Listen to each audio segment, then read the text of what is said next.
Bonjour à tous, on est le 22 juillet, là, il est peut-être autour de 8 h le matin. Aujourd'hui, qu'est-ce qu'on fait? On s'en va chercher le Equinox EV de Price de GM Canada. Ça doit faire un an que j'attends après ça. Mais là, c'est aujourd'hui qu'on le fait, puis vous allez me suivre.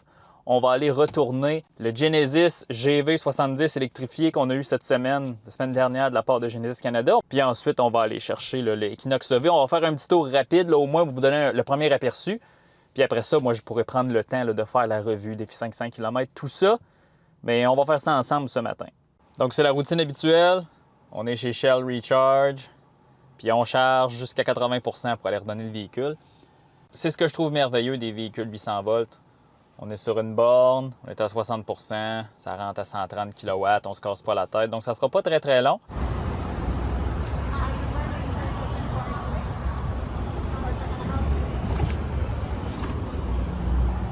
Le Genesis GV70 est maintenant retourné chez Mediafleet Canada. Essentiellement, c'est une compagnie qui gère les flottes de presse des différents manufacturiers là, à Toronto, là, chez Mediafleet. Là. Hyundai, Genesis, Kia, Ford, vous avez Nissan aussi. Qu'est-ce qu'ils ont d'autre aussi? Ils ont Mercedes, Mitsubishi, puis une autre couple là, de constructeurs. Volvo est là, Polestar est là. Puis essentiellement, ben là, dans le fond, nous, la poutine habituelle, c'est que tu laisses une genre de navette là, tu te rends là en véhicule puis tu laisses ton véhicule personnel ou ton véhicule de compagnie, peu importe, là-bas là, toute la semaine lorsque tu leur empruntes un véhicule. Puis dans le fond, c'est ça que j'ai fait. Là, je suis dans la navette, hein, la navette de plus de millage, la navette de voiture de presse. Si vous avez un œil averti, vous avez remarqué que c'est une Tesla Model 3, là, oui. Je pense qu'ici, je suis très, très privilégié que le directeur des programmes de plus de millage, hein, très gentil de sa part, il nous a procuré une Model 3 2024 parce qu'évidemment, tu peux pas. Hein? Essayer des Tesla un peu comme appeler, l'avoir pendant une semaine ou faire des essais spéciaux. Hein? C'est très, très compliqué. Fait que rendu là, c'est quasiment mieux d'en avoir une. Fait que c'est ça qu'on a maintenant. Et là, ce que je voulais vous montrer, c'est que pendant qu'on attend là, notre rendez-vous chez GM, bien là, on est dans le bureau mobile. C'est merveilleux hein, parce que, tu sais, il faut que j'avance des choses, il faut que je travaille tout ça, moi, là. Fait que là, dans le fond, on a une superbe table. Ça, c'est venu avec le véhicule. Évidemment, c'est pas Tesla, c'est une marque qui s'appelle Jowa. Puis là, dans ce que j'ai compris, là, on a un partenariat qui s'en vient avec eux. Là, on va tester plein de leurs accessoires. Mais évidemment, ça, c'est le premier que j'ai vu, puis c'est le premier que j'ai fait. Bien, c'est ça que j'ai besoin parce que ça me permet de travailler hein, pendant que je déjeune. Là, vous comprenez que je suis stationné dans un stationnement de McDonald's. Mais c'est merveilleux. Là, moi, je permets d'avancer les courriels, d'avancer toutes les patentes en attendant là, notre rendez-vous là, chez GM là, autour de 11 h, là, il est 9 h 36. Fait que là, ça va être parfait. Fait que là, moi, je suis bien assis. Puis il y a un petit truc, ce que j'ai fait, c'est que j'ai créé une position là, dans l'auto qui s'appelle bureau mobile. C'est le volant le plus rentré dans la console, le siège le plus reculé. Comme ça, j'ai un espace de travail potable. Puis là, mon téléphone ici, le principal, ben là, utilise là, comme une borne. Là, puis là, ça me permet d'avoir Internet haute vitesse puis de travailler. Fait que... Bon, là, on va se diriger vers GM. 19 minutes, 9,4 km. Ça va pas être trop long. Je suppose qu'on peut essayer la conduite entièrement autonome supervisée. Press to drive. Press to drive. Ah, press to drive. OK, attention. Bon. On va partir du stationnement du McDonald's en FSD. Veuillez garder vos mains sur le volant. On va garder nos mains sur le volant. C'est quoi la version de la FSD de cette voiture-là? V12.3.6. OK. Pas la plus récente, pas la pire. Juste le juste milieu. Bon, ben, allons-y. OK, ça, c'est impressionnant. J'ai juste parti du stationnement du fond du McDonald's. Puis là, toi, elle va s'aventurer sur Dixie Road. Un boulevard. Là. Hey boy. Comment qu'elle voit, elle? OK. Ah, le Maxima va nous... Ah, OK. Ah, bon. OK, vas-y. Garde-toi. Change de voie. OK. Ça va bien. C'est pas 80 la limite de vitesse ici. C'est 60. 70. Bon, parfait. Bon, ça fonctionne. Non, ça fonctionne en fait très bien. Ah, change de voie pour... Qu'est-ce que tu fais là? Pour dépasser le camion Ben. Ah. OK, on va la laisser aller, là, puis proche de chez GM, là, on se reparle. C'est définitivement l'expérience la plus douce que j'ai pu avoir avec la conduite entièrement autonome depuis très, très longtemps. C'est vraiment bien. C'est évidemment là, à cause de la version de logiciel qui est installée sur le véhicule, mais changement de voie, c'est réellement très, très naturel ce que l'auto fait. Là. Il y a de l'hésitation dans le volant, c'est un ordinateur qui conduit, là. Mais les décisions qu'elle prend, c'est quand même bon. Il va falloir faire un test plus approfondi, là, avec plusieurs caméras, puissiez tout voir, là, un peu comme on a fait avec l'ancienne version V11 qui était, évidemment, quand on lit les commentaires, il y a des gens qui sont fâchés de ce que j'ai fait, mais à la fin, là, on poussait un peu la machine là, dans une vieille version. Là, on a quelque chose de beaucoup plus adapté puis de beaucoup plus récent pour faire tous les prochains tests qui s'en viennent. Fait que ça devrait être bien. Bon, on est à 700 mètres là, de chez GM. Ce qui est intéressant des flottes de presse de GM, c'est que c'est toujours assigné à des concessionnaires. La plupart des constructeurs, tu vas chercher leur auto soit chez des compagnies comme Mediafleet, puis il y en a une compagnie à Montréal aussi qui s'appelle Spenco qui fait la même genre de choses. Puis sinon, mettons Toyota ou Mazda utilisent une agence similaire mais différente. Mais GM, eux autres, c'est directement là, dans un concessionnaire. Mais bon, peu importe. Là, on va arriver chez Humberview Chevrolet Buick GMC à Toronto. Puis là, la FSD, ce qu'elle veut faire, c'est entrer chez GM sur le terrain. Là, on est à 130 mètres de tournée dans leur cours. J'ai hâte de voir comment ça va gérer ça. Là, je vais mettre mes mains sur le volant là, juste pour dire que je peux donner un coup. OK, elle rentre. Direct chez... OK, on rentre chez GM. Là, il y a un Hummer H2 là. On tourne. OK, on est chez GM. Là, je vais l'arrêter parce qu'en réalité, c'est ici qu'il faut que je me stationne. Fascinant. OK.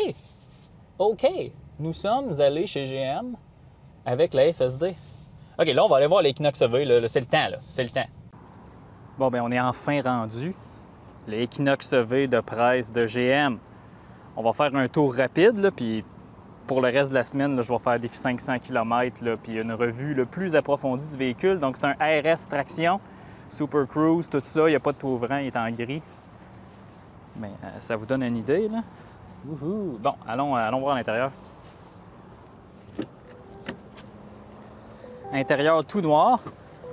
Assisons-nous. Là, il va peut-être avoir un peu plus de bruit. La climatisation marche dans le tapis, mais la planche de bord, c'est comme un Blazer EV, c'est comme un Silverado EV. Là, GM essaie de tout standardiser, c'est bien correct. J'ai pas trouvé de chargeur sans fil, là, ça charge pas. Là, j'ai tout mis ça en français, puis j'ai découvert une faille fatale. 5,7 km par kWh. Donc, puis là, j'ai cherché dans le logiciel, là, ça va peut-être 20 minutes que je regarde.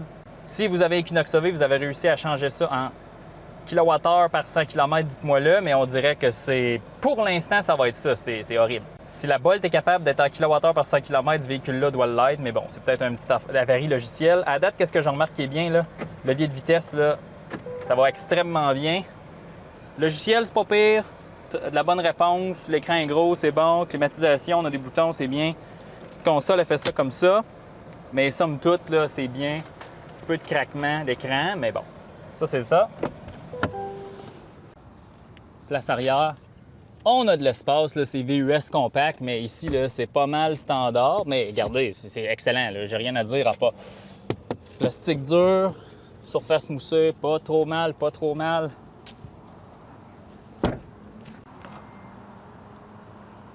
Puis pour ce qui est du coffre, là, on a un bon coffre pour un VUS compact. Excellent. J'avais pas remarqué aussi, là, on a une petite place pour mettre le poulet, comme dirait Gabriel. Puis là, la climatisation, elle vire dans le tapis. Il fait très chaud aujourd'hui, mais bon, regardez, c'est comme ça. 100%, 520 km. Le PA sur ce véhicule-là, c'est 535 km. Donc, pour 85 kWh, c'est de l'excellente autonomie, mais c'est un véhicule qui a seulement à peu près 200 chevaux de traction. Donc, c'est comme une Bolt, mais plus lourd. J'ai vraiment hâte de voir la recharge rapide. C'est un pack batterie à bas voltage, donc ça va prendre beaucoup d'ampérage, mais bon, espérons que ça fonctionne bien, mais à date, Equinox EV, la première impression est bonne. Ce que j'ai à vous dire, là, la première impression est bonne. Mode de conduite, on peut taponner avec ça. On peut gérer notre niveau de freinage régénératif. Ça, je trouve ça important. On a une palette? Ben oui, on a une petite palette ici, excellent, momentanément.